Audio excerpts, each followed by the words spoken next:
Big round of applause. Our favorite ensign, Harry Kim. Please welcome Garrett Wang.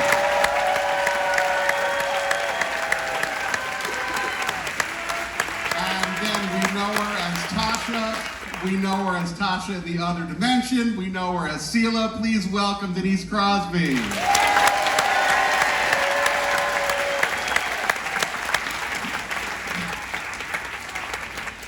And direct from the Mycelial Network, please welcome Cruz.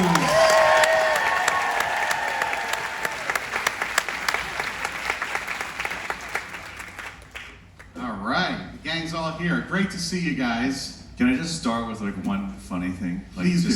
So I'm in my cabin and Megan, my lady, she's getting ready. She's straightening her hair, and she's like, "Oh my God, I'm so excited for the Wilson Cruz thing." And I'm like, "And me in it too?" Like literally, she's like, "Oh yeah, you're in it too." Okay. Always. And Denise too. Okay. Pressure. So, yeah, there you go. No, it's on. It's on. I love you too. Cool, so like we've been doing all week, we're going to chat for a little bit, but think of some questions in the back of your head. In about X amount of minutes, I'm going to come out to the theater and chat with all of you. But real quick, since it's the last day, allow me a moment, Denise, because you and I, we've met at conventions over the years a little bit, and we've never done a panel about this particular topic, the death of Lieutenant Yar. So, Wilson, I'm going to tell a little story. I got my coffee. All right. I want to go back to the year 1990, but I loved Lieutenant Yar, and then there's the episode that that we're going to talk about, where Yar meets Armus, and the shit hits the fan, and I'm watching, and I see Lieutenant Yar get killed before my eyes, and I'm alone in my grandparents' kitchen, and I'm stunned. So I go into the living room where they're all having fun doing what they do. As if this tragedy hasn't happened in the world. They just go on with their lives. I know, I couldn't believe it. It was like I'm working from another dimension. Did they not know it was a moment of national mourning? My grandfather, who survived the horrors of the 20th century, comes to me, and I'm devastated, and he goes, "I'm telling you, Lieutenant Yar just got killed by a giant hefty bag in space. It was terrible." And he says, "Don't worry, Lieutenant Yar will be back." And he was right. So I had to tell you that story because it meant, as a kid, it was a big deal. Jordan, come here. Let me give you a wow. Oh my God! Wow!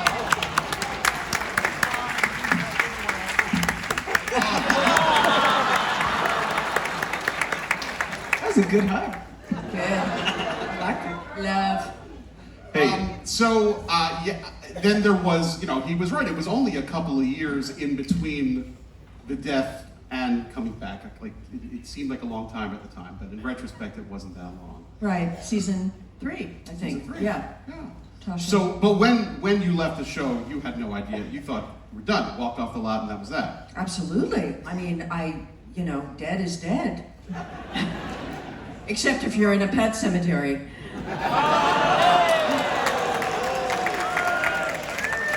Okay, there was a cheap shot, but It's true. Did you feel that Armus was a good villain to take you out? Like if you knew you were gonna go, did you feel like Armus was, that he? I think that the idea of a skin of evil is pretty strong, actually, and really the point being that it was so unprovoked. It was so evil that there was no reason for Tasha to die. So the logic behind it is compelling. The event of the death, I think, in hindsight, is a letdown because there's no tension in engaging in this battle. And I think here, of all people, Tasha is the chief of security. Wouldn't you want her to go out in a blazing battle? Right? I as a fan, I completely agree, but that's part of what made it so shocking. It was Yes. like anything can happen on this show. Which is why I think when you watch, when you watch Best of Both Worlds Part 1, and you see Picard as Locutus, you're like, that's it. Picard's done. Shelby's the new XO, because crazy stuff happens on this show because of what happened Season 1. Mm-hmm. Do you want to tell, Wilson, do you know what Armus was? Would you like to explain to Wilson who Armus was? The beast? Oh the being my that gosh. killed you? Wow, okay. This is an educational seminar, I see. Okay, so maybe Garrett should explain. Okay, so the title of the episode is Skin of Evil. So we go down to a planet where, you know, something is registering on our props. And Tricorder. That. And you know, some sort of electrical stimulus. And we go down there, and there is a collective energetic evilness that has been stored in for a long time in this, right? Is this right? Okay, kind of. And it's I'm impressed, honestly. Right? I'm just the fact that you're even willing to go back to the. I'm making this shit up. Don't worry. They'll correct me. So it's just this oozing tar creature that comes up on a hydraulic lift from the bowels of the earth to, decimate and destroy everything in its wake. Oh, that. You know, Hollywood, in other words. It's like It's another Wednesday. It's an agent, okay? Now, Garrett, Harry Kim met his end more than once. Yeah. He was the first of the Voyager crew to die in Emanation Season 1. And I always say it should be Starfleet regulation. If you die and come back to life, automatic promotion. But it doesn't happen. Then he died again. Oh, it happened. Oh, yeah.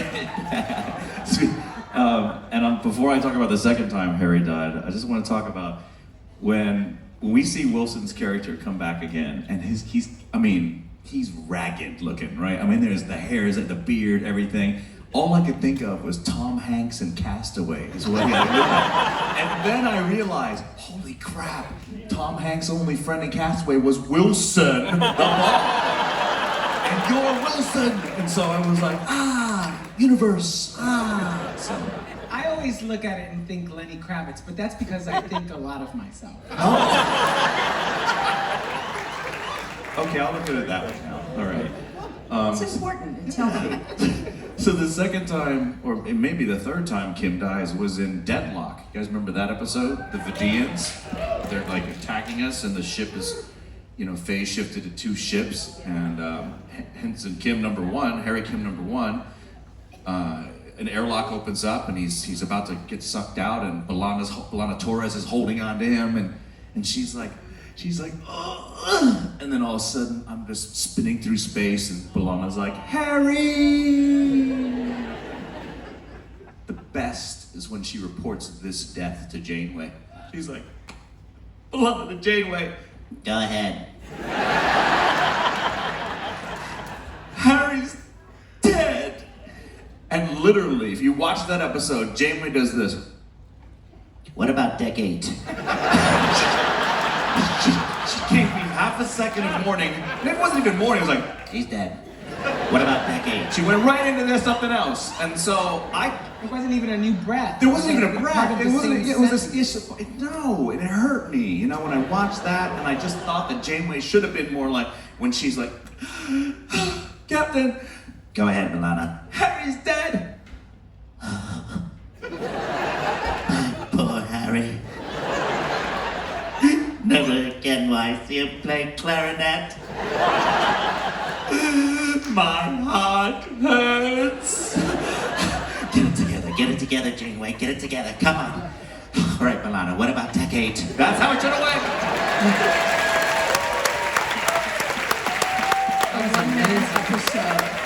A one-man episode.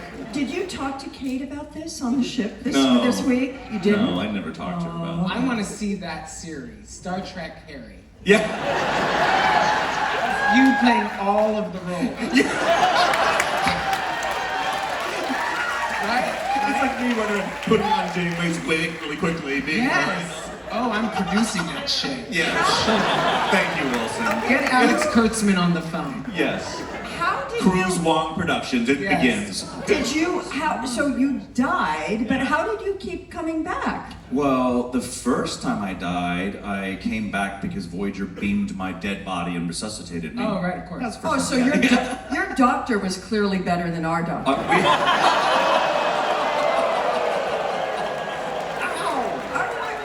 I mean, that doctor couldn't save me. That's correct. It's That's like correct. a blood pressure. Really? That's correct. What's wrong with you? I'm so sorry. Anyway, Yeah. I don't know. And the second She'd there been was- drinking. Right. And the second time there were two Harry Kims because the ship split into two and you had Oh, that Harry old Kim trick. number one. Yeah, that old that old chestnut. So there you go. Yeah. Actually, Oh, sorry. Go ahead. as a Star Trek nerd, there's something I've always wanted to ask Harry Kim. I am the duplicate. Is that what you're gonna ask me? Am I the original or the duplicate? I'm the duplicate. But in the That's why I was never promoted, probably, right? It was like, But I can't promote the duplicate. It's not the real Harry. so. I'm glad, either way, a Voyager without Harry Kim is no Voyager I want to be on. So, Thank you. Still like Wilson's idea, Star Trek Harry, where I play everybody. That's actually cool. I love the Cruz Wang Productions. That should Yeah, be a Cruz thing. Wang. Yeah. There's a Either ring that, to that. or we should name a dish that. I'll have the Cruz Cruz Wang. Wang, please, with my the potatoes on the side. Okay. Flaming potatoes. Flaming potatoes on the side. Yes. Red hot flaming potatoes on the side. I'll have the Cruz I Wang. provide the flame. Yeah. Oh. I don't know either. where this Yeah, is I going like it either. though. Yeah. What I'm doing is actually wasting time Yeah, this week because yeah. I'm afraid he's gonna ask me to explain Right. how I came back to life. Oh, And he I will. can't. He will. Wilson, I have some thoughts about the mycelial network. Part one. Yeah. No, I'm kidding. I can. The mycelial network is a little bit confusing, but you know it does check out. Yeah. It makes a lot of sense. But I am curious about the scene in which your character does get killed when Ash Tyler snaps your neck. It's much like the death of Tasha Yar in season 1. It's so sudden and so abrupt. So I'm curious about the way that was shot because it's very unlike Star Trek the way it happened in sort of a almost Bourne Identity type of way, just like a boom. So. I mean, clearly it was done in a way to shock you, right? So there was no buildup. But how was it shot? Well, it was me and Shazad in the med bay and sick bay. And I think what's more interesting to know is that we got that script like the day before. Like the final script of it. It was like there was like this huge overhaul of the script, and we were like, oh, this is a completely different episode. And so all of those scenes were the next day. And it was the first time somebody ever said to me, oh, you know, we could get you cue cards. And I thought, never. And so I stayed up till 4 a.m. to learn the lines, and instead I looked sleepy. But I've never had my neck snapped. I don't know if you have. But it's very much like a pirouette, like a pencil spin. Is what I found out. So since I was a dancer, I knew how to do that. And apparently, I did it really well because they just kept showing it over and over. My mother called me after episode I did 10. She called me like after 13. There was another to show, the build up to show up what happened, the recap before every episode. And she was like, who do I have to call to stop seeing that? As a mother, I can only Except she's Puerto Rican and she had other words. She was something like, maldita sea, ¿quién carajo tengo que llamar? Que no me veo esa pil de mierda. That's what she said. Basically, which is, who the fuck do I have to call so that I don't have to watch that piece of shit anymore? To my mother. Just a gentle spirit. But this is terrific. Your mom's a Trek fan. Oh, yeah, she's all You in. gotta bring her on the cruise next Oh, time. I absolutely would. I would have brought her this time, but I had a bad back and she would have run me ragged. What's her favorite part about Discovery, other than you, of course? Oh, no, she only watches my scenes. I am Star Trek. It's Star No, Trek she Wilson actually. for her. No, my mom's a big feminist, so she actually loves all of the women on the show. She's obsessed with Sonequa, as am I. No, she loves my mother. We've had a really great conversation about this because she's a big TV watcher growing up, and she loves the show because of all of the fierce female actresses we have on the show. So that's what she barely watches for me. I'm serious. She's like, yeah, I seen you. When does Sonequa come back to save the world? Very cool. Well, you know what? Let me head out into the audience because this is one of our last big nights. I know a lot of people have some questions for our collected group. Well, the first time coming back to yesterday's Enterprise was a phone call from the producer, Rick Berman, and he said, there is a script that we want to shoot where Tasha isn't dead. And would you read it? And I went, wait a minute, Tasha's not dead? What is this? Not a dream, right? It's not one of those, hokey soap opera dream-like things. And he said, no, just I think, you'll read it. And so I got the script right away, and it was incredible. It was like this, the script I was always hoping I would have on the show. And I said, oh my God, this is incredible. Of course I'll do it. And it was just such a surprise, came out of nowhere. So yesterday's Enterprise for sure is my favorite episode of and not because I'm back, but it just was a very well-written script. The idea for Sela came out of my experience on yesterday's Enterprise. I came up with the idea that what if they went back into this battle and Tasha was in fact captured by the Romulans alive, but she was pregnant. And the idea was that they would raise a human daughter, the Romulans would, to act as a chip, that they held, an ace with the Federation. And I pitched that idea. I had lunch with Rick Berman, and I said, because I thought Lieutenant Castillo, her love interest, and Tasha Yar would she would be pregnant with Lieutenant Castillo's baby. And they kind of looked at me like I was insane. And then said, well, let's think about it and we'll get back to you. And a couple months went by, and they called me up and they said that we like the idea. She's gonna have a daughter. She's gonna have a daughter, but it's not with Castillo. It's with the Romulan general, because we can't figure out how Yar and Castillo, wasn't enough time. And I said, 5 minutes. I mean, I don't know how you guys do it, but 5 minutes really sufficient. And anyway, they couldn't. So it was with. We gotta get to work, so let's get it done. Yeah, I mean, I got places to go, man. I've got aliens to fight. So, that's that. Anyway, that's how Sela came about. Yesterday's Enterprise, top 10 episode of TNG of all time? Top 5 episode of TNG of all time? Wow, all right. Really like to have sex with an android.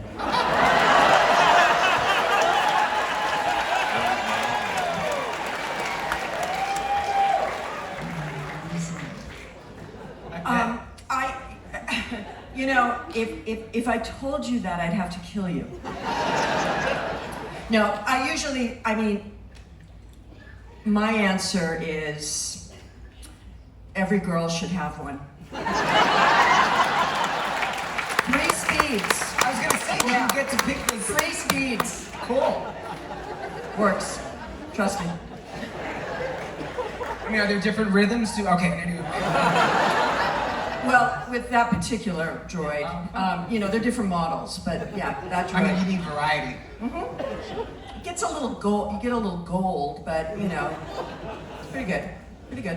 Okay, we got another question here in the back. I don't know if it's about android encounters or not, but All right, so with all of your characters dying, if you could be reincarnated into any other Star Trek show other than your own, which would you choose?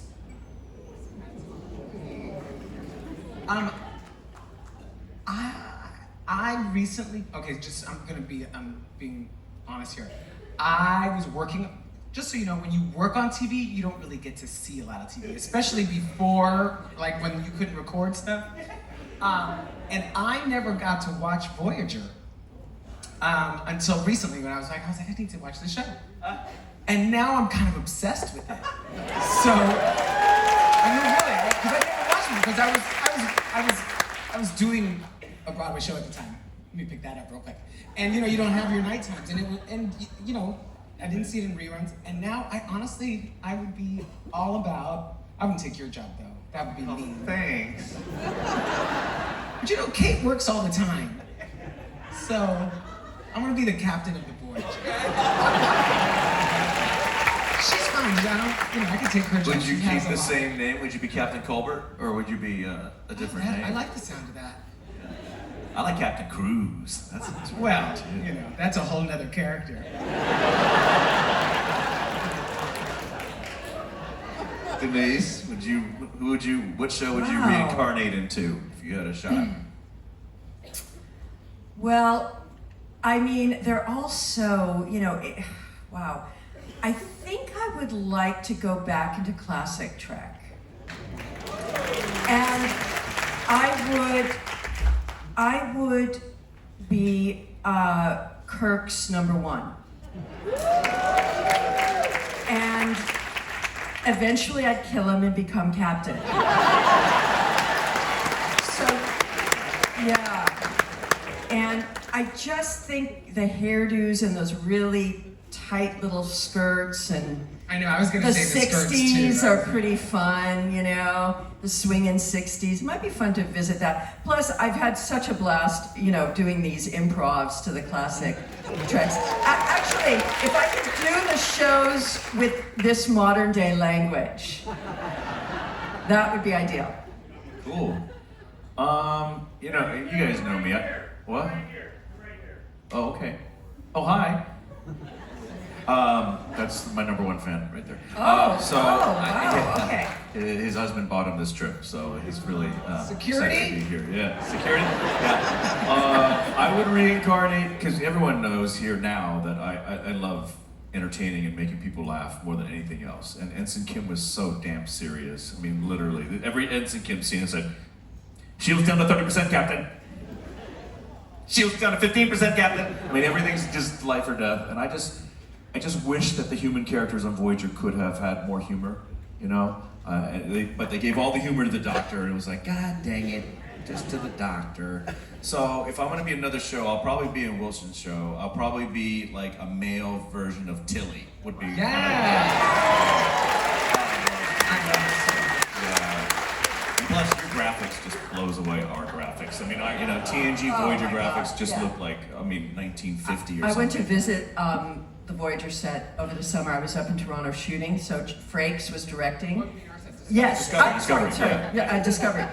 Discovery Voyager. You were there when I wasn't there? You weren't there. You weren't there. So Nico was there, and Doug was there. I think that was Doug. Who knows? It could have been anything. Anyway, Frakes was directing, so I went to the set, and oh my God, they gave me a tour, and I walked around going, the Next Gen looks like a high school musical, like a production at your high school. You're talking about the set and The everything? set! Yeah. Oh my God, that green screen alone I is know. sick. And when we first, every single one of us has a story about when we first walked onto the set. Oh, yeah. And all of us were like, holy. So that's where the money's going.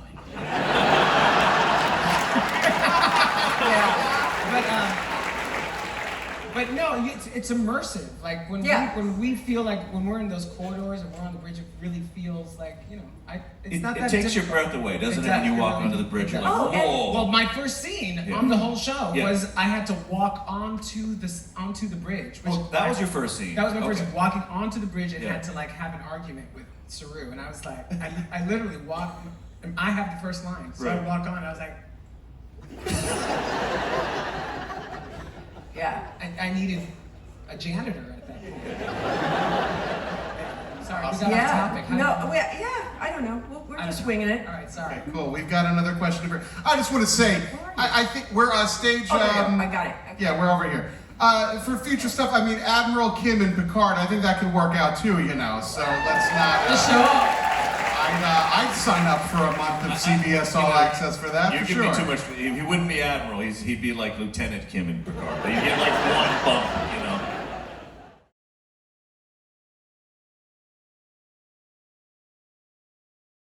We are together, a queer Chinese American female. We are you.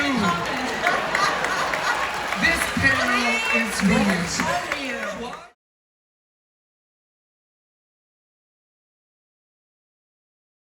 They were just channel surfing. They came across the show, and the messages were all the same. How dare you allow a woman to be in command? How dare you allow a woman to be captain? We're gonna come down to Paramount Studios and blow up your sound stages and kill all of you for allowing this to happen. This is 1995, 1895 thinking in 1995. Shocking. Shocking, shocking, shocking. And it's shocking now when it happens to a black woman. Yeah, exactly.